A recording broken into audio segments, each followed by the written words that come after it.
যে ব্যক্তি কেসাস ছাড়া অন্যায়ভাবে কোনো ব্যক্তিকে হত্যা করল, আও ফাসাদিন ফিল আরদি, অথবা জমিনে ফাসাদ সৃষ্টি করার অপরাধ ছাড়া এমনিতেই বিনা কারণে অহেতুক কোনো ব্যক্তি যদি কাউকে হত্যা করে, ফাকান্নামা কতালান নাসা জামিয়া, তাহলে সে কেমন জানি গোটা মানব জাতিকে হত্যা করলো।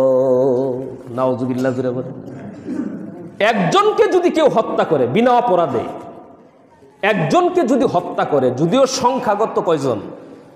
একজন, কিন্তু অপরাধগত সারা বিশ্ববাসীকে হত্যা করলে যে গুনাহ, ওই গুনাহ হবে তার। ফাকান্নামা কতালান নাস জামিয়া, সে কেমন জানি গোটা বিশ্ববাসীকে হত্যা করবে। টঙ্গীর ময়দানে একজনকে হত্যা করছে, হ্যাঁ, চারজনকে শহীদ করা হয়েছে। একজনকে হত্যা করলে যদি গোটা বিশ্ববাসীকে হত্যা করার গুনাহ হয়, তাহলে চারজনকে হত্যা করলে কি পরিমাণ গুনাহ? এই পরিমাণ গুনাহে যারা লিপ্ত, তারা কি তবলিগের সাথী হইতে পারে নাকি সন্ত্রাসী? বলেন, আপনারা ফতোয়া দেন। কি ভাই? সন্ত্রাসী। দাওয়াত ও তাবলীগ এটা অত্যন্ত জরুরি একটি বিষয়। মানুষের জন্য মাথা যেমন জরুরি, এটা আমরা অনেকে শুনে থাকি, মানুষের জন্য মাথা যেমন জরুরি, আবশ্যক, দ্বীনের জন্য, ইসলামের জন্য দাওয়াত এটা তেমন আবশ্যকীয় বিষয়। মাছের জন্য যেমন পানি জরুরি, পানি ছাড়া মাছ টিকে থাকতে পারে না, ঠিক তদ্রূপ দ্বীনের জন্য দাওয়াত জরুরি। দাওয়াত ছাড়াও এই পৃথিবীতে দ্বীন টিকে থাকবে না। এই জন্য দাওয়াত ও তাবলীগ এটা অত্যন্ত গুরুত্বপূর্ণ একটি বিষয়। আমরা অনেকেই বিভিন্ন সময় এটার ব্যাপারে অনীহা প্রকাশ করি, আরে তবলীগ আর করবো না, এটার মধ্যে ফেতনা ঢুকে গেছে। আরে যতই ফেতনা ঢুকুক, হক তো হকই থাকবে, ঠিক না? হকের সাথে বাতিল, হক বাতিল, হক বাতিলের দ্বন্দ্ব এটা হবেই, নবীজির যুগ থেকে হয়ে আসতেছে। হক আর বাতিল, অন্ধকার আর আলো, রাত আর দিন, আছে না নাই? যদি অন্ধকার না থাকে, আলোর মর্যাদা বুঝে আসবে না। বাতিল না থাকলে হক কোনটা এটা বুঝে আসবে না। এই জন্য এই হক এবং বাতিলের যে দ্বন্দ্ব, এটা চিরন্তন। এটা নবীজির যুগেও ছিল, এখনো আছে, কিয়ামত পর্যন্ত এই হক আর বাতিল দুইটা থাকবেই। এই জন্য অনীহা প্রকাশ করার কোনো কারণ নাই, বরং হক বাতিলের মধ্য থেকে কোনটা হক কোনটা সঠিক এটা আপনাকে বুঝতে হবে। বুঝে যেটা সঠিক, যেটা হক, এটার পক্ষেই থাকতে হবে। জোরে কোন ঠিক কিনা? নাকি হক বাতিল দুটোটাই ছেড়ে দিবেন, যা আর তবলিগই করতাম না, এটা বলার সুযোগ নাই। মাথায় যদি উকুন ধরে, তাহলে কি কেউ মাথা কেটে ফেলে দেয়? দূর, মাথায় উকুন ধরে মাথায় গিয়ে করতাম না, আর রাখতাম না। মাথা কাটেলায় কি করে?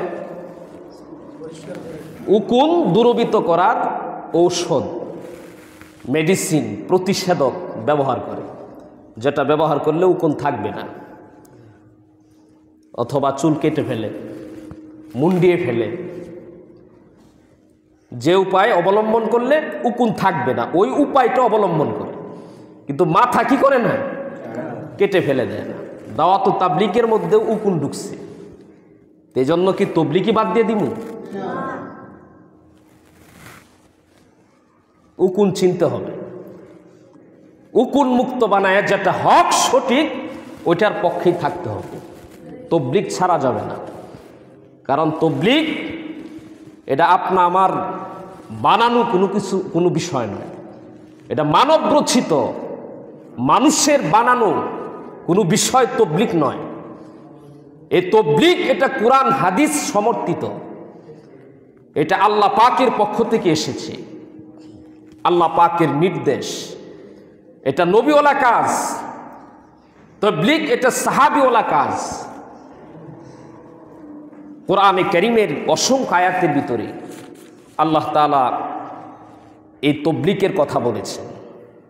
অসংখ্য আয়াত কোরআনে কারীমের ভিতরে এমন আছে যেগুলির মধ্যে আল্লাহ পাক কিসের কথা বলেছেন? তাবলীগের কথা বলেছেন।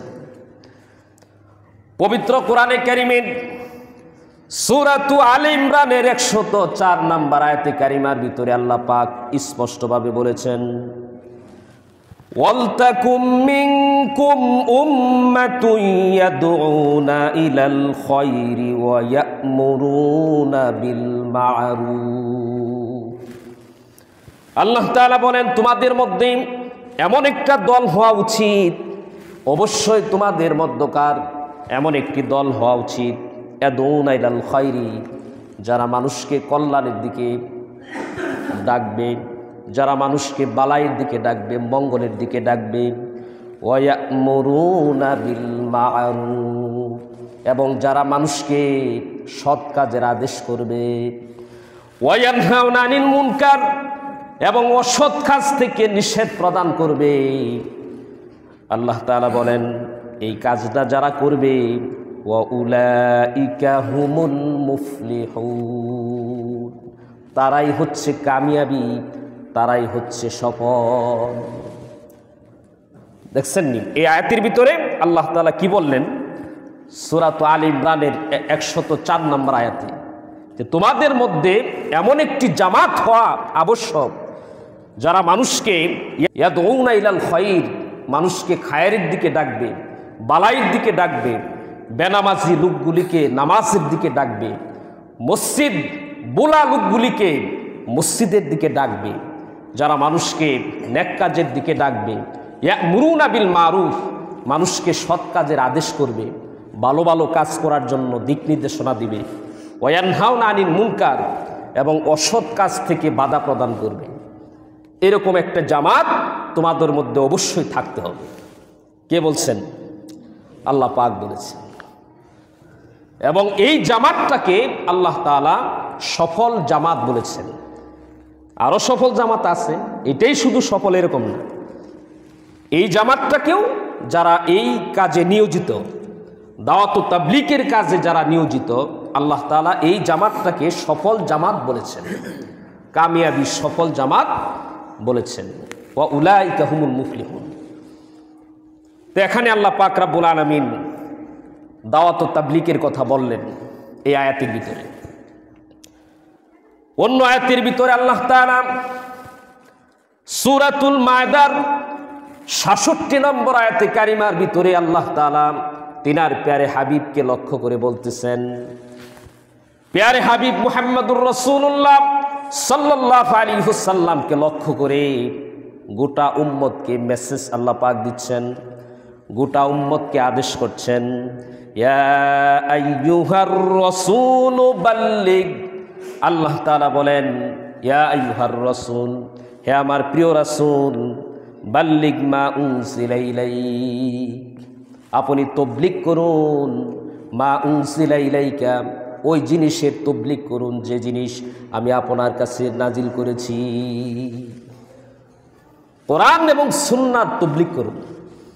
আমি আপনার উপর যে কোরআন নাজিল করেছি এই কোরআনের দাওয়াত মানুষের কাছে পৌঁছে দিন, তাবলীগ করুন। বাল্লিগ থেকে তাবলীগ।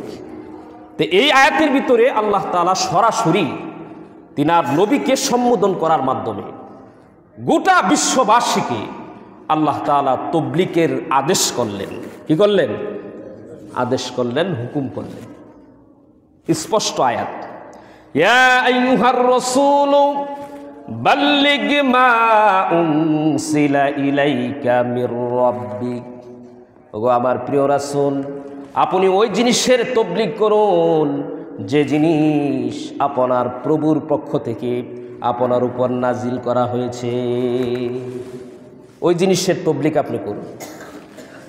এই আয়াতের মাধ্যমে তবলিগ বুঝতে পারলাম আল্লাহ পাক সরাসরি এই আয়াতের মধ্যে তবলিগের আদেশ করেছেন। সুতরাং তবলিগ এটা আল্লাহ পাকের আদেশ, তবলিগ হচ্ছে আল্লাহ পাকের হুকুম, তবলিগ হচ্ছে আল্লাহ প্রদত্ত, কোরআন দ্বারা প্রমাণিত হচ্ছে তবলিগ। এই তবলিগ কোনো মানব রচিত নয়, কোনো মানুষের মন গড়া বানানো কোনো বিষয় তবলিগ না। এটা সরাসরি আল্লাহ পাকের পক্ষ থেকে এসেছে, আল্লাহ পাকের হুকুম, আল্লাহ পাকের বিধান, আল্লাহ পাকের আদেশ। অন্য আয়াতের ভিতরে আল্লাহ তাআলা স্পষ্টভাবে বলেছেন, সূরাতুন নাহলের 125 নম্বর আয়াতে কারিমার ভিতরে আল্লাহ তাআলা স্পষ্টভাবে বলেন, উদউ ইলা সাবিলি রাব্বিকা বিল হিকমাতি ওয়াল মাউইযাতিল হাসানাহ। আল্লাহ তাআলা বলেন, উদউ, হাবিব রে, আপনি দাওয়াত দিন, আপনি দাওয়াত পৌঁছে দিন, আপনি আহ্বান করুন ইলা সাবিলি রাব্বিক, আপনার প্রভুর রাস্তার দিকে, মানুষকে আল্লাহর রাস্তার দিকে দাওয়াত দিন। বিল হিকমাতি, কৌশলে, হিকমতের সাথে বুঝিয়ে শুনিয়ে, ওয়াল মাউইযাতিল হাসানাতি, এবং উত্তম ওয়াজ নসিহতের মাধ্যমে, উত্তম ওয়াজ নসিহতের মাধ্যমে, হিকমতে কৌশলে মানুষদেরকে আপনার প্রভুর রাস্তার দিকে মানুষদেরকে আহ্বান করুন। মানুষদেরকে আল্লাহর পথে, কোরআনের পথে, সুন্নাহর পথে, ইসলামের পথে মানুষদেরকে আপনি হিকমত কৌশল অবলম্বন করে এবং উত্তম ওয়াজের মাধ্যমে, উত্তম নসিহতের মাধ্যমে, উত্তম উপদেশের মাধ্যমে আপনি মানুষদেরকে ইসলামের দিকে, আল্লাহর দিকে, আল্লাহর পথে মানুষদেরকে আপনি আহ্বান করেন। এখানেও আল্লাহ পাক নবীজিকে তবলিগের নির্দেশ করলেন। অন্য আয়াতের ভিতরে আল্লাহ তাআলা আমরা যারা তবলিগ করি তাদেরকে দায়ী বলা হয়। কি বলা হয়? যারা দাওয়াত ও তাবলীগের কাজ করে তাদেরকে দায়ী বলা হয়। এই দায়ী কেমন বড় একটা উপাধি, আল্লাহ পাক স্বয়ং এই উপাধিটা কোরআনে কারীমের ভিতরে তিনার হাবিবকে দিয়েছে।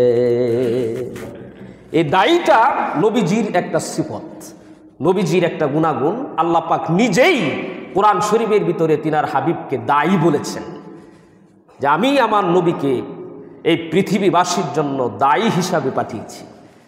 তো দাওয়াত ও তাবলীগের কাজ যারা করে তাদেরকে কি বলা হয়? দায়ী বলা হয় না? দেখেন আল্লাহ পাক রব্বুল আলামিন কোরআনে কারীমের ভিতরে বলছেন, সূরাতুল আহজাবের 46 নম্বর আয়াতে কারিমার ভিতরে আল্লাহ রাব্বুল আলামিন স্পষ্টভাবে বলেন, ওয়াদাইয়ান ইলাল্লাহি বিইযনিহি ওয়া সিরাজাম মুনীরা। আমি আমার হাবিবকে ওয়াদাইয়ান ইলাল্লাহি, আল্লাহর দিকে আহ্বানকারী হিসাবে, ওয়া সিরাজাম মুনীরা, এবং প্রজ্বলিত আলো দানকারী, আলোকময় আলো দানকারী বাতি হিসাবে আমি আল্লাহ তাআলা আমার হাবিবকে পাঠিয়েছি। তিনি দায়ী, মানুষকে দাওয়াত দিবেন, আল্লাহর রাস্তার দিকে মানুষদেরকে দাওয়াত দিবেন, ইসলামের দিকে, দ্বীনের দিকে, আল্লাহর দিকে, রাসূলের দিকে, কোরআনের দিকে, মসজিদের দিকে, ভালো কাজের দিকে মানুষকে দাওয়াত দিবেন। ও সিরাজাম মুনীরা, এবং তিনি হলেন প্রজ্বলিত প্রদীপ, অর্থাৎ তিনার মাধ্যমে অন্ধকার আচ্ছন্ন দূরীভূত হয়ে যাবে। তুরবিত হয়ে তিনার মাধ্যমে, দাওয়াত ও তাবলীগের মাধ্যমে মানুষ আলোর সন্ধান দেখবে, মানুষ ইসলামের ছায়া তুলে চলে আসবে। এই জন্য বাইদুস্ত বুজুর্গ দেখেন, কোরআনে কারীমের এমন অসংখ্য আয়াত রয়েছে, আল্লাহ পাক দাওয়াত ও তাবলীগের বিষয়টা স্পষ্টভাবে বলেছেন। অন্য আয়াতের ভিতরে আল্লাহ তাআলা বলেন, ওয়ামান আহসানু কাওলাম মিম্মান দাআ ইলাল্লাহি ওয়া আমিলা সালিহান ওয়া ক্বালা ইন্নানি মিনাল মুসলিমিন। আল্লাহ তাআলা বলেন, ওই ব্যক্তির কথার চেয়ে উত্তম কথা আর কার হতে পারে, যে ব্যক্তি মানুষকে আল্লাহর দিকে আহ্বান করে। ওমান আহসানু কাওলাম মিম্মান দাআ ইলাল্লাহ, ওই ব্যক্তির কথার চেয়ে উত্তম কথা আর কার হতে পারে, অর্থাৎ ওই ব্যক্তির কথার চেয়ে উত্তম কথা, ভালো কথা আর কারো হইতে পারে না, যে ব্যক্তি মান দাআ ইলাল্লাহ, যে ব্যক্তি মানুষকে আল্লাহর দিকে ডাকে, তার কথার চেয়ে উত্তম কথা আর কারো হইতে পারে না। আল্লাহ পাক রব্বুল আলামিন কোরআনে কারীমের মধ্যে দাওয়াত ও তাবলীগের বিষয়ে অসংখ্য আয়াতে আল্লাহ পাক বলেছেন। সুতরাং এই দাওয়াত ও তাবলীগ এটা কোরআন সমর্থিত, এটা আল্লাহ পাকের আদেশ, আল্লাহ পাকের হুকুম, আল্লাহ প্রদত্ত এই দাওয়াত ও তাবলীগ, এটা আমাদের জন্য অত্যন্ত জরুরি। মাছের জন্য যেমন পানি জরুরি, দ্বীনের জন্য দাওয়াত জরুরি। পানি ছাড়া যেমন মাছ টিকে থাকতে পারে না, স্বর্ণের পাত্রের মধ্যেও যদি মাছ রাখেন, পানি না থাকে, মাছ টিকবে? টিকবে না। মাছের জন্য যেমন পানি জরুরি, দ্বীনের জন্য তেমন দাওয়াত জরুরি। দাওয়াত না থাকলে দ্বীন থাকবে না। এজন্য ইলিয়াস রহমতুল্লাহ আলাইহি এই উপমহাদেশে যিনি এই দাওয়াত ও তাবলীগের এই তরতিব চালু করেছেন, যিনার মাধ্যমে এই দাওয়াত ও তাবলীগের এই কাজ শুরু হয়েছে উপমহাদেশে, ইলিয়াস রহমতুল্লাহ আলাইহি উনি বলেছেন যে এই দাওয়াত ও তাবলীগটা হলো আগুনের মতো। কিসের মতো? উনি দাওয়াত ও তাবলীগটাকে আগুনের সাথে তুলনা করেছেন। এটা আগুনের মতো। কেউ যদি কাঁচা গোশত পাকায় খাইতে চায়, আগুনের কাছে নিতে হবে। আবার যদি পাকানো গোশত এটাকে ঠিক রাখতে চায়, তাহলেও কি করতে হবে? আগুনের কাছে যাইতে হবে। ঠিক না? ঠিক তদ্রূপ অমুসলিমদেরকে উনি কাঁচা গোশত বলেছেন। অর্থাৎ অমুসলিমদেরকে যদি দ্বীনের পথে আনতে হয়, ইসলামের ছায়াতলে আনতে হয়, তাহলে দাওয়াত ও তাবলীগের মেহনত ছাড়া বিকল্প নাই। এই দাওয়াত ও তাবলীগ আগুন, এখানে আসতে হবে কাঁচা গোশত। ও মুসলিম যারা, তারা কাঁচা গোশত, তাদেরকে যদি পাকানো গোশত বানাইতে হয়, মুসলমান বানাইতে হয়, তাহলে দাওয়াত ও তাবলীগের মেহনত লাগবে, তাদেরকে দাওয়াত দিতে হবে। জোরে কোন ঠিক কিনা? আবার মুসলমান যারা পাকানো গোশত, তারা তো কাঁচা গোশত না, তারা পাকানো গোশত। এই পাকানো গোশতকে যদি ঠিক রাখতে হয়, মুসলমানের মুসলমানিত্ব যদি ঠিক রাখতে হয়, তাহলে ওই দাওয়াত ও তাবলীগের মেহনত লাগবে। না হলে আস্তে আস্তে আস্তে আস্তে মুসলমানিত্ব থাকবে না। যদি সমাজে দাওয়াত না থাকে, আস্তে আস্তে আস্তে আস্তে দেখবেন সব বদ্দিন, বিভিন্ন বাতিল গ্রুপ, বিভিন্ন বাতিল সংস্থা, এনজিও, এগুলি আস্তে আস্তে বৃত্তে বৃত্তে মানুষকে ভ্রান্তের দিকে, খারাপ ভ্রষ্টতার দিকে মানুষকে দাওয়াত দিয়ে দিয়ে নিয়ে যাবে। যেরকম ঠিক কিনা?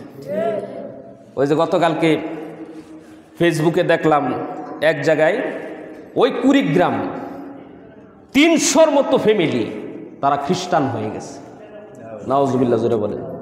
300-র মতো ফ্যামিলি কি হয়ে গেছে? খ্রিস্টান হয়ে গেছে। বলেন তো, ওখানে যদি দাওয়াত ও তাবলীগের মেহনত জোরালোভাবে থাকতো, খ্রিস্টান হইতো? ওখানে দাওয়াত ও তাবলীগের মেহনত নাই, যার কারণে খ্রিস্টানরা ওখানে গিয়া বীজ জমাইছে। তাদের অর্থনৈতিকভাবে তারা দুর্বল, এটাকে এই সুযোগটা কাজে লাগাইছে। 300 ফ্যামিলি খ্রিস্টান হয়ে গেছে। নাউজুবিল্লাহ, জোরে বলেন। এই জন্য দাওয়াত ও তাবলীগের মেহনত এটা অত্যন্ত জরুরি একটা বিষয়। এই মেহনত আমরা করব কিভাবে?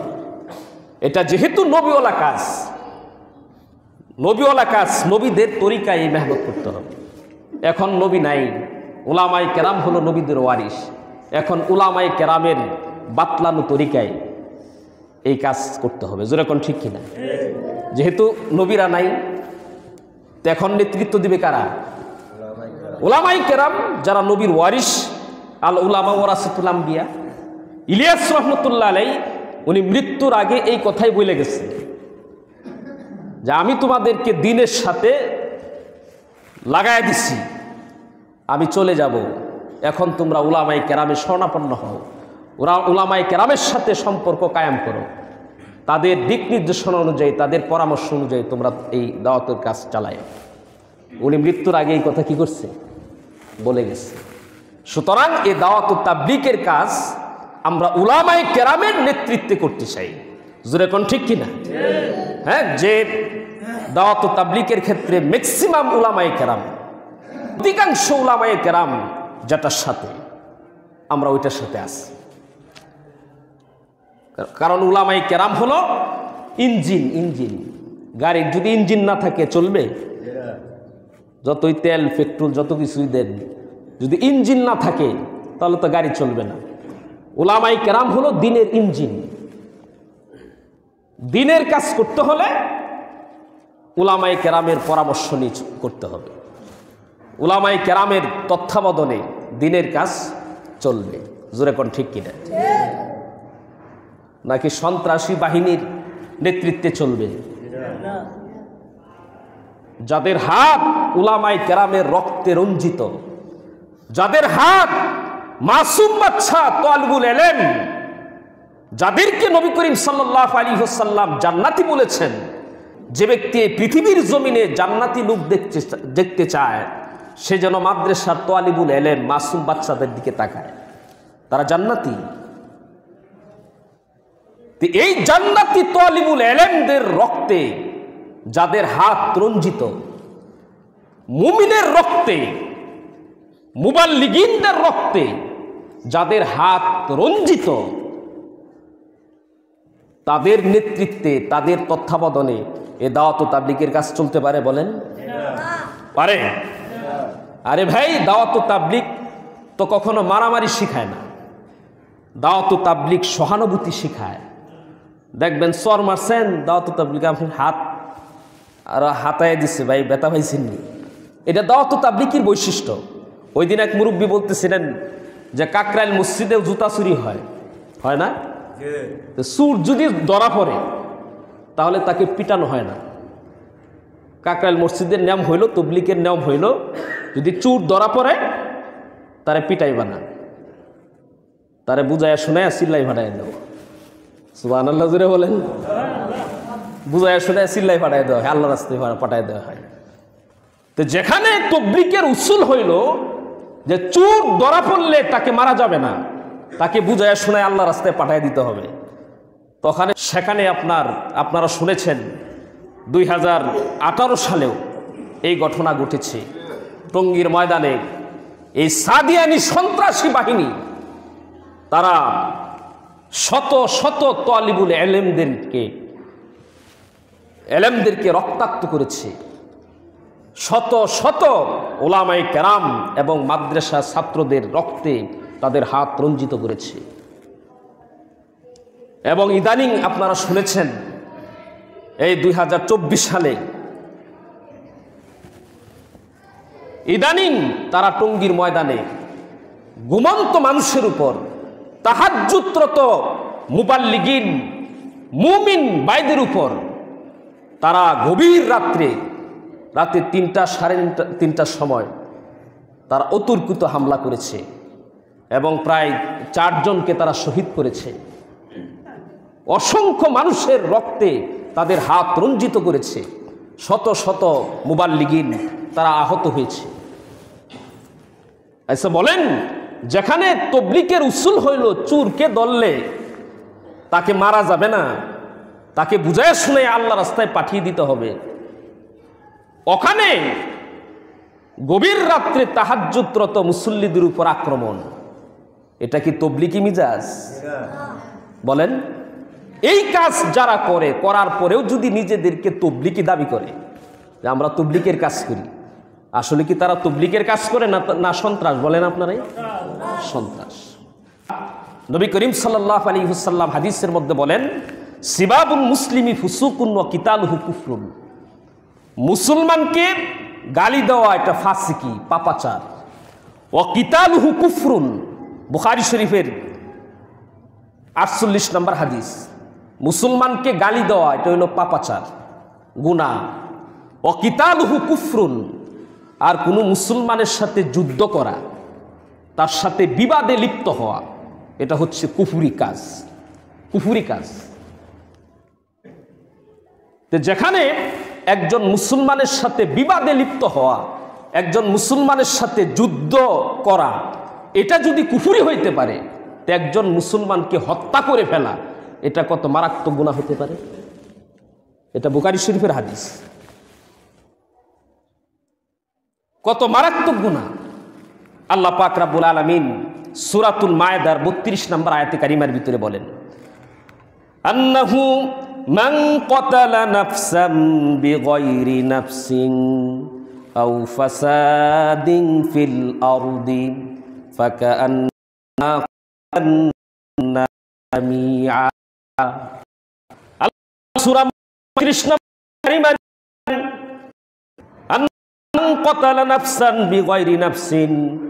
যে ব্যক্তি কেসাস ছাড়া অন্যায়ভাবে কোনো ব্যক্তিকে হত্যা করল, আও ফাসাদিন ফিল আরদি, অথবা জমিনে ফাসাদ সৃষ্টি করার অপরাধ ছাড়া এমনিতেই বিনা কারণে অহেতুক কোনো ব্যক্তি যদি কাউকে হত্যা করে, ফাকান্নামা ক্বাতালান নাসা জামিয়া, তাহলে সে কেমন জানি গোটা মানব জাতিকে হত্যা করলো।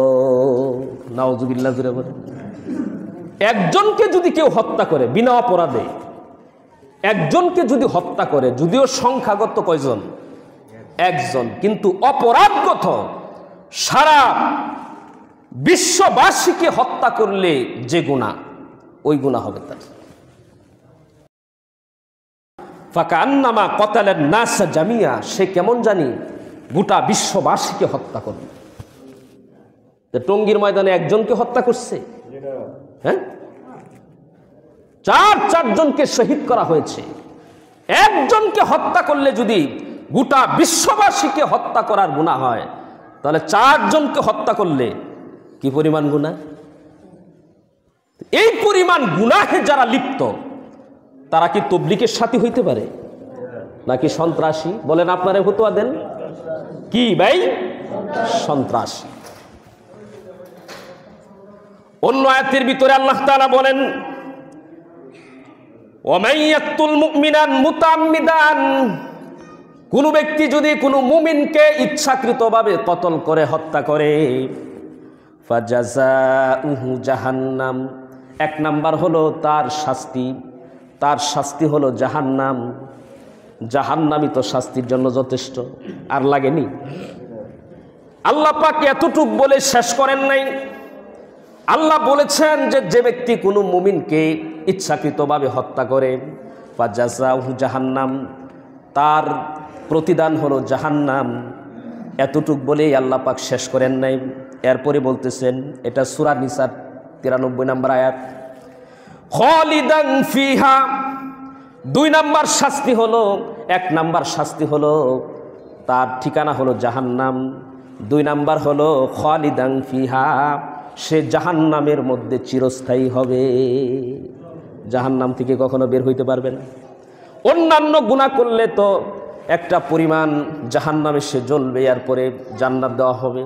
কিন্তু যে ব্যক্তি কোনো মুমিনকে ইচ্ছাকৃতভাবে হত্যা করবে, তার 2 নাম্বার শাস্তি হলো সে চিরস্থায়ী জাহান্নামী।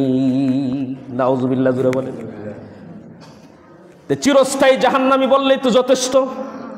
আল্লাহ পাক এরপরেও আরো বলতেছেন যে তার শাস্তি শুধু এতটুক না, গাদিবাল্লাহু আলাইহি, 3 নাম্বার শাস্তি হলো আল্লাহ তার উপর রাগান্বিত। আল্লাহ পাক তার উপর সন্তুষ্ট না রাগান্বিত। তা আল্লাহ যার উপর রাগ, এটাই তো তার জন্য শাস্তির জন্য যথেষ্ট। তারপরে আল্লাহ তাআলা আরো বলতেছেন, ওয়ালানাহু, আল্লাহ পাক তার উপর লানত বর্ষণ করেন, অভিশাপ বর্ষণ করেন। এতটুক বলেই আল্লাহ পাক ক্ষান্ত হন নাই, আরও বলতেছেন ওয়া আ'আদ্দা লাহু আযাবান আযীমা, এবং আল্লাহ তাআলা তার জন্য ভয়াবহ শাস্তির ব্যবস্থা করে রেখেছে। নাউজুবিল্লাহ জুড়ে বলেন। যে ব্যক্তি কোনো মুমিনকে ইচ্ছাকৃতভাবে হত্যা করল, তার কয়েকটা শাস্তির কথা আল্লাহ পাক এই সূরাতুন নিসার 93 নম্বর আয়াতে বললেন। 1 নাম্বার হলো তার শাস্তি হলো জাহান্নাম, 2 নাম্বার হলো সে জাহান্নামে চিরস্থায়ী হবে, 3 নাম্বার হলো আল্লাহ পাক রব্বুল আলামিন তার উপর অসন্তুষ্ট, আল্লাহ পাক তার উপর নারাজি, আর 4 নাম্বার হলো ওয়ালানাহু, আল্লাহ পাক তার উপর অভিশাপ বর্ষণ করেন, আর 5 নাম্বার হলো ওয়া আ'আদ্দা লাহু আযাবান আযীমা। 5 নাম্বার হলো আল্লাহ পাক তার জন্য ভয়াবহ শাস্তির ব্যবস্থা করে রেখেছে। টঙ্গীর ময়দানে গভীর রাত্রে যাদেরকে হত্যা করা হয়েছে তারা কি মুমিন না? জোরে বলেন। তাদেরকে কি ইচ্ছাকৃতভাবে পরিকল্পিতভাবে হত্যা করা হয়নি?